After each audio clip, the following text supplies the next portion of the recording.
僕ね、小学校の5年生ぐらいの時にもう学校の先生になるって思ってたんです。先生になんでなったんか言われると、母親が先生になりたかったけど、学校でなんかお手伝いみたいなことまではしてるんだけど、教職の免許とか持ってなかったから、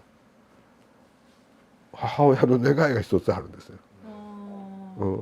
先生なりたかった僕がやっぱりね、パソコンのとこ多分あると思うんですよ、絶対。まあ誰も男の子はあると思うんだけど、だからその願いをね叶えるのは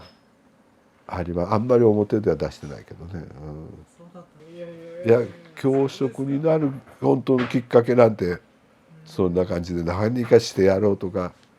いうのがなかったけど、でも先生になりたかったんですね、やっぱりそれは。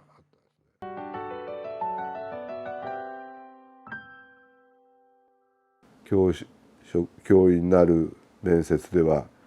もう島でも山でもどこでも、あるいは小学校の先生でも言われたら行きますというふうに面接では答えてたんですが、じゃあめでたくど真ん中の緑町中学校にお世話になることになったんですけど、校内暴力が出てたんですよね。だから僕はまあ震災で1年生の担任になるんだけど、行った時の3年生が結構しんどかったですよね。だから、職員室が封鎖されたりね、中に入って机と椅子で、だからそれがまあ卒業彼らがして、その後まあ坪井教頭先生が屋根裏部屋から学籍簿を見つけてきて、でこれをどう埋めていくかということになっていくんですけどね、結局。でこれ子供たちがなんか動けるようにし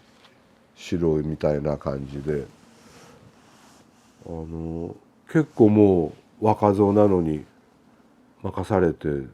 感じでね、好きにやってよかった。好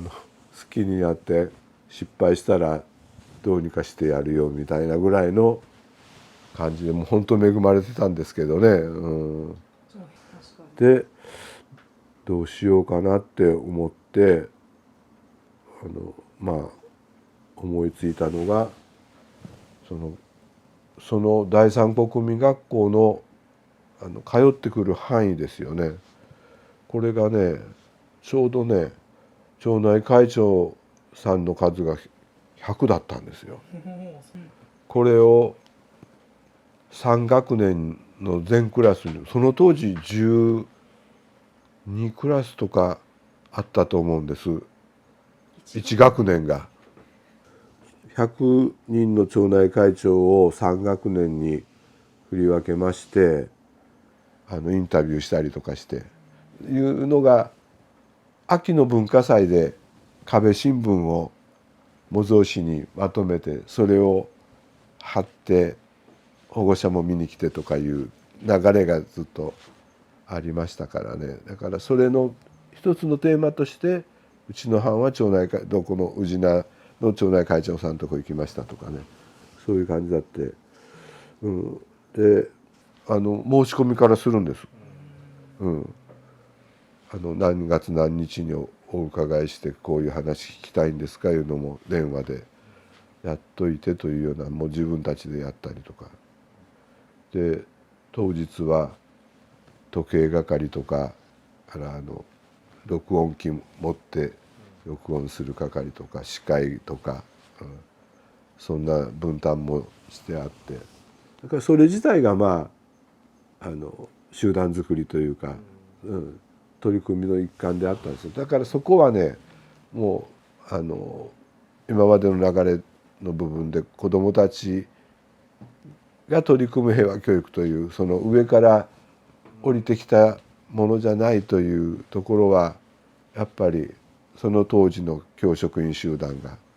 かなりその確認をし合ってたとこで、だからもちろんね、だからそれはね、でも子どもたちにとったらもうぜひ生かしてくださいっていうことかというとそうでもないですよね。初めて会う人のところを訪ねて行ってという。だからね、それこそ山城町の海苔屋さんのおばあちゃんが答えてくれちゃったんだけど、これ1年生連れて行った時たらおばあちゃんが「最近の子はいけんよね。徴兵制があった頃はビシッとしとったのよかったのに」みたいな、もう学校では絶対教えないような生のね、たらね、松島君いう男の子がね、今でも名前が出てきますよね何十年前の話だ。僕はそんなことはないと思います、うん、頑張ってる部分もありますよね。でね、言い返したんですよだからそういうところでは彼らはどういう成長したかいうのは分かりませんけど、僕には学校では絶対味わえないそういうことですよね。もうそれこそ平和の映画を見るとか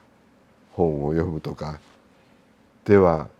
得られないことをすごい経験してるし、その空白を埋めていくという取り組みに持っていくというのはやっぱりその時の教職員集団がすごかったんだろうなと思う。だからそれが出てきたとしてもそれをそういうふうに持っていこうと、子どもたちをどう動かすかという発想に持っていくかどうかいうのはやっぱり、そこの差でしょうね結局ね。でその後だから2年経ってまあこれを広めることを今度はしていくようになるんですけどね。その時にはそのいろいろね、ありまして、もう本当何回も発表してたから終わりの頃は何も見なくても数字まで全部言えるぐらい、で狂犬なんかでもね、高知にこれ風呂敷包み30冊ぐらい、あんまりたくさんは持っていくと重たいよねとか言うで、発表するとね、みんなが欲しい欲しいって言ってね、あっという間になくなってね、じゃあ送りますから住所書いてくださいみたいなんで、その時にだから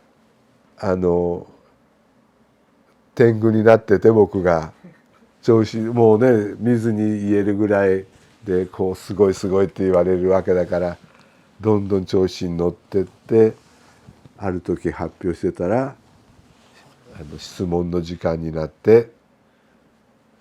なんかでもすごい実践だいうのは分かるんですが、最近緑町中学校では校内暴力があったってちらっと聞いたような気がするんですけど、みたいなのをこう言われる方がねやっぱりおられたりしてね、それを言われた時に若い松井はどうするやというふうに思って、でやっぱりそういう暴力のないそういう教育活動じゃないと、こうやって空白の学希望が出て平和教育って言ってもちょっと打ち上げ花火的なとこってあるよねっていうのをこう思い知らされるんですね。で平和教育って何を目指すんだというのを若いなりに考え始めたのがそこでしたよね。だからね、もうね本当震災でまだ4、5年でももうなんかベテランになったぐらいの気持ちですよね、気持ち的にはね。もうね、全国レベルだよみたいな。まあ鼻高々でしょう。僕は残してもらえる自信があったんですよ。まだこれやり残してますよと。平和学習まだやらないで。でも教育委員会にとったらそんなんは全然条件に入らなくて、それこそ平和教育の祭りだったんで、荒れた観音中をどうするんやということの方が、でまあある部分その平和教育いろんなパターン知ってるっていうのもまあ、あったんだと思うけど、20万人の顔をね、とにかく顔をひたすら切って模造紙に貼っていく実践を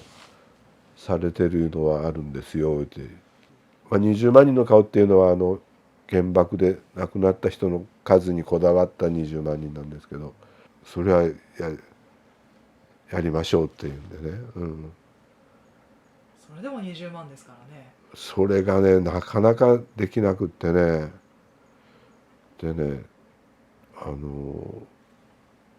学年に広がっていくんですよ。で寒中全体に広がるんです。でそこで普段から PTA の力はその子どもたちの指導とかでも力を借りてたんでね、 PTA 活動ももう上辺だけじゃなくて本当に先生をどうやって助けるかという発想のもとに、だからもうこんな顔とか言うんだったらお安い御用で散髪屋さんがこの雑誌はもう済んだけ使ってくれとかね、すごい事務室に届けられとったりとかねだから文化祭の時に10万は超えてて十何万だったんだけど、もう当然文化祭の時には完成してて、そこを新聞社が取材に来たりしてるんですけどね、途中の段階でその時もだから全校生徒がもしよかったら貼ってくださいみたいなんでその場で切って貼るとかね、で運動場にこうロープ張って今ここまで来てますとか、ね、で最後卒業式の時体育館の壁に全部模造紙を張り巡らして、そこが20万人達成の会だった。卒業式が合わしたんですけどね、頑張って。ただね観音中の時はね参考作戦とかは学習してるんですよ。いうのがね、天満町にね鉄村漢方薬局といってね、かなり有名な漢方薬局が天満宮のすぐそばにあるんです。その鉄村さんって亡くなったんだけど、今はもう息子さんがやられてますけど、中記連って言ってね、中国機関車連盟っていうのがあるんです。今もうかなりお亡くなりになられてね、だから鬼から人間へっていう教材も作られててね、だから中国って今マイナスイメージ多いけど、鉄村さんの話を体育館で子どもたちにしてもらったり、もうまさに学内の方で PTA 会長されたりとかをしてるんで呼びやすかったんですけどね。だからね最初はね捕虜になってね、いつも殺されるんかって思ってたと。それがねすごいおいしいもん食べさせてくれて、で拷問とかもなくって、君が人間になった時に日本に返すからっていうんで、毎日こうなんか書かされるというか、自分の思いを書いてってような話をされるんですけどね、それを子どもたちにしてもらったことがあるけど、もちろん緑間中の5年間でも童話教育はあったんで、部落問題学習とかいうのはやるんだけど、じゃあ今度はやるとしたら子どもたちの視線がすごく気になるんですよね。だからそういう学習をするときには事前に地域で保護者の方に集まっていただいて、今度こういう学習しますよいうのから始まって、で中身こんなことを教えようと思うんですって、そこから始まるんです。だから童話学習にしても民族学習って呼ぶんですけど、そういう時はもう普段からそういう会もあったんです。在日の朝鮮人の方の保護者が集まる学習会みたいな PTA の会もあったんですよ。なんかこういう話をするとマイナスの部分ばっかりみたいになるけど、むしろプラスでそういう学習を民族学習にしても童話教育するにしても絶対将来を見つめての部分を最後にはやる。歴史だけやって結局自分は今からどうなるんやという不安で終わらすんじゃ絶対ダメだと、いうことでねやってましたよね。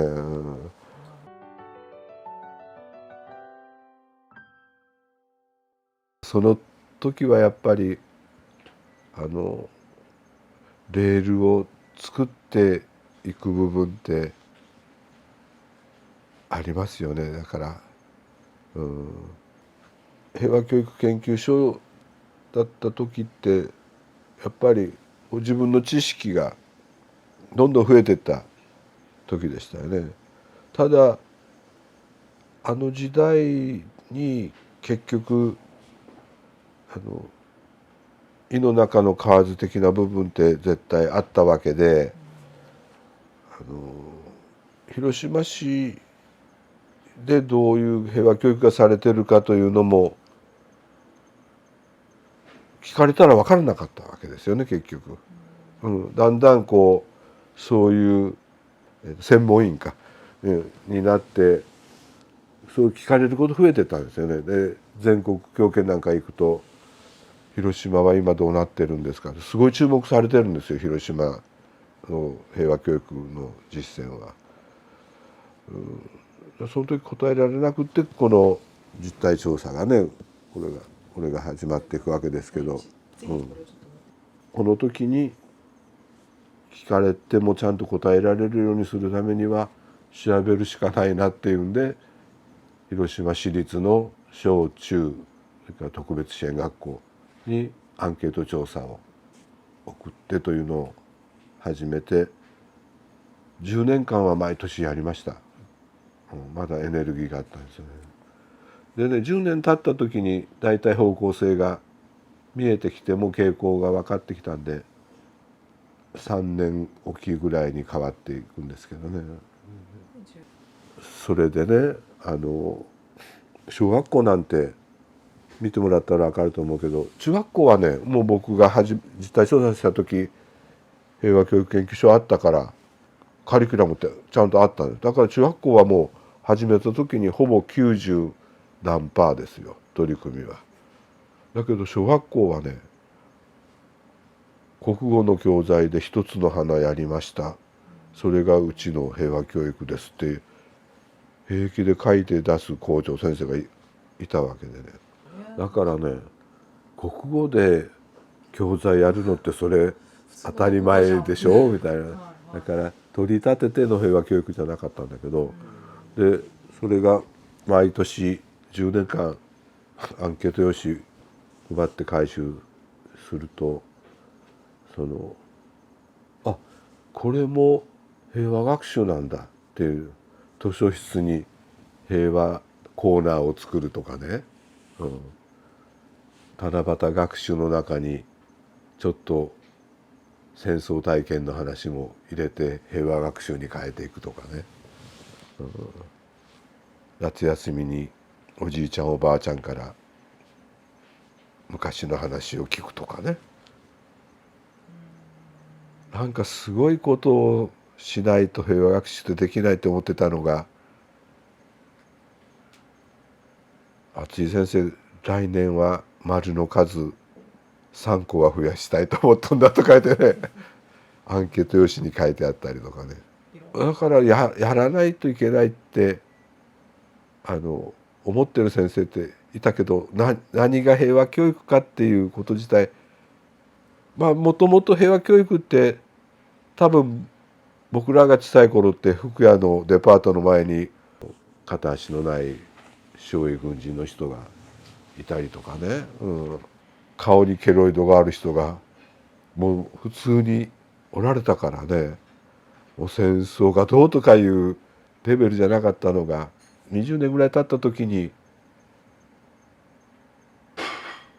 昭和20年1945年8月6日8時15分が言えない子どもたちが増えてきているぞっていうのを歴教協といって歴史教育者協議会の先生方を中心にしたアンケートで出てきて、みんながちょっと緊張感を持つというのがあって、そこから取り立てての平和教育というのを広島でもしないとこれは風化していくよっていうことになっていくわけですよね。だから、もちろんそういう先駆がありながら、その後どうしていくかと、視聴覚教材を見てあとまとまって6時間8時間なりの特設の平和教育は定着してきたけど、その後判別で調べるとかね、聞き取りするとかね、そういうとこへどう持っていくかいうのは中学校であったし、小学校ではだからまず平和教育をこう根付かせるのってどうするんやというのがあって、でも伸びたのは小学校でしたけどね、結局はこれどんどん実践校が増えていきましたよね。だからこれ見ながらアンケート用紙見ながら、これ来年はこれ丸つけれるようにしようっていうような感じだったからね。それでいいんだ。だから意識づけですよね。まずこれ親教育なんだっていう思ってもらうっていうのはあったから、もう自分的にはだからこれはもう広島市の平和教育のかなりの部分を担ってきたと自分では思ってるんですよ、それはね。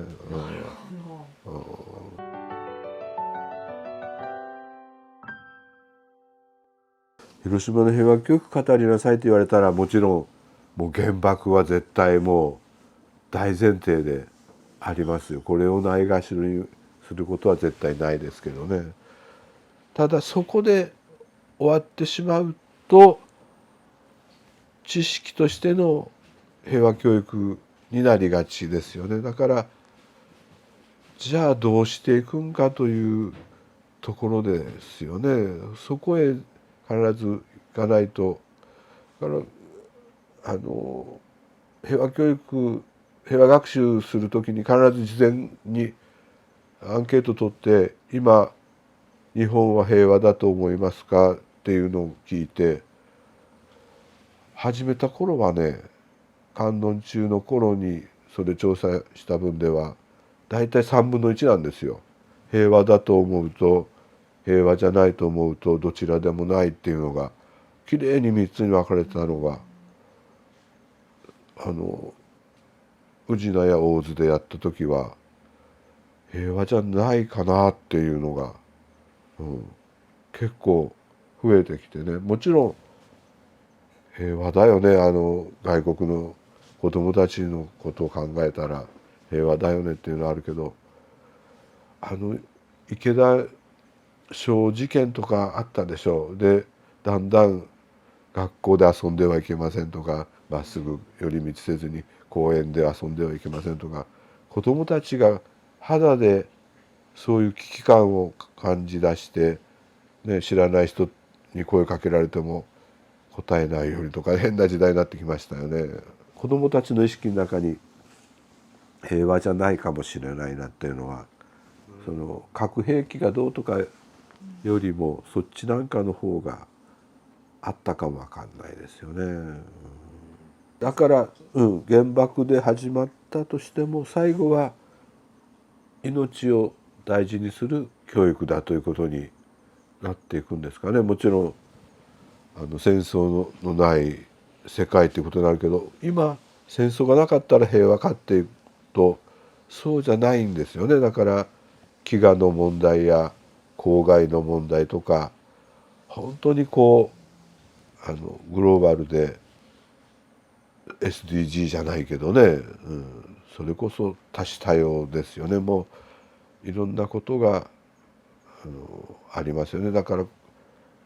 日本で食料捨てられたというのがニュースになる一方でご飯が食べられなくて飢餓で亡くなっていく子どもたちが毎日すごい数がいるとかいうのがテレビで流れたりとか、そういうだから子どもたちもそういう感覚っていうのは昔の子どもと比べたらかなりあるかもわかんないね、今の子どもたちの才能ってすごいですよね。そういう発表する力とかね、学校が養っているんですけどね、頑張って。だから絵一つ描いてもすごい表現力あるしね、色使いにしてもね、だからなんか産務主義とか言われた時代もあったけど、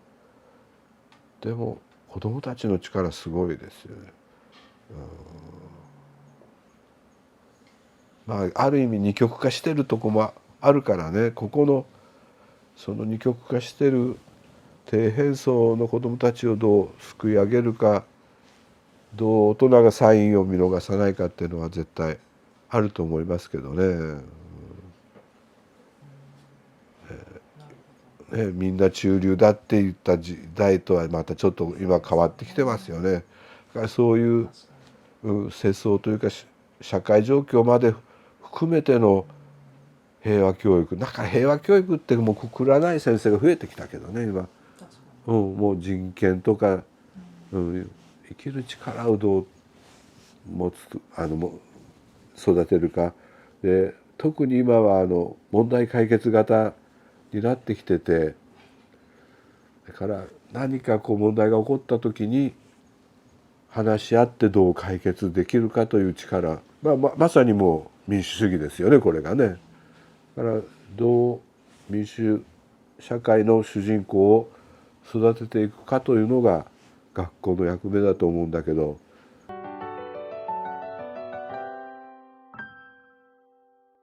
いや平和は家庭からというぐらいの発想の人間ですからね、世界へ発信するような力はないんですけど、最終的には戦争って人間が作り出したものだから、やっぱりなくすのも人間だっていうことだと思うんで、イマジンじゃないですけどね、もうみんなが平和な世界をイメージどう作るかという願いの歌もそうなんですよ。あれ実は広島のイマジンと勝手に言ってるんですけど、空から降ってくるのが爆弾じゃなくて本やノートであったらいいのにねとかいう歌詞なんですけど、だからもう戦争って絶対なくならないよってよく言われる人がおりますけど、絶対ね螺旋で行くとは思うんです。直線ではいかないと思うんですけど、だって日本の中でも戦国時代とか明治維新なんかでは日本人同士が戦争して戦ってたのは、今絶対スナンも県民意識がどうとか言ってたって喧嘩することはないですからね、戦争することはないですからね、だから世界も絶対時間かかっても、そんな簡単には戦争はどう言ったらいいか、できない時代になっていくと思いますよ。だからただまたこれが姑息で経済戦争とかいう目に見えないところで、の駆け引きみたいなのはまたね出てくるかもわからないけど、でもやっぱりワクチン接種にしても平等にしようやとかで、いう意見がちゃんと出てきたりとかね。で核兵器禁止条約が日本はまあ残念ながらまだ行ってないけど、国連なんてねどの国も1票ずつ持ってて、そういう点ではやっぱり100年前とは違うなっていうのは思ってますけどね。だからそういうところをやっぱり諦めずに続けていくという、そういう子どもたちを育てていくのがまあ教師だろうなと、教師の仕事だろうなとは思いますよね。